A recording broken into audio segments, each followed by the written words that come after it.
കൊച്ചി ധനുഷ്കോടി ദേശീയപാതയുടെ നേര്യമംഗലം മുതൽ വാളറ വരെയുള്ള ഭാഗത്തെ നിർമ്മാണ നിരോധനത്തിനെതിരെ ജനകീയ സമിതിയുടെ നേതൃത്വത്തിൽ ലോങ് മാർച്ച് നടത്തി. വിവരങ്ങളുമായി ആന്റണി മുനിയറ ചേരുന്നുണ്ട്.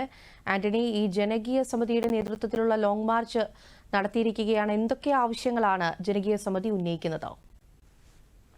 സൈമ, കൊച്ചി ധനുഷ്കോടി ദേശീയപാതയുടെ നേര്യമംഗലം മുതൽ വാളറ വരെയുള്ള ഭാഗത്ത് നിർമ്മാണ നിരോധനത്തിനെതിരെയാണ് ജനകീയ സമിതിയുടെ നേതൃത്വത്തിൽ ഇന്ന് പ്രതിഷേധ മാർച്ച് നടത്തിയത്.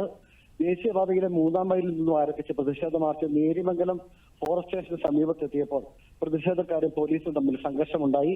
ഫോറസ്റ്റ് സ്റ്റേഷനിലേക്ക് തള്ളിക്കയറാൻ ശ്രമിച്ച പ്രവർത്തകരെ പോലീസ് തടയാൻ ശ്രമിച്ചതാണ് സംഘർഷത്തിന് കാരണമായത്.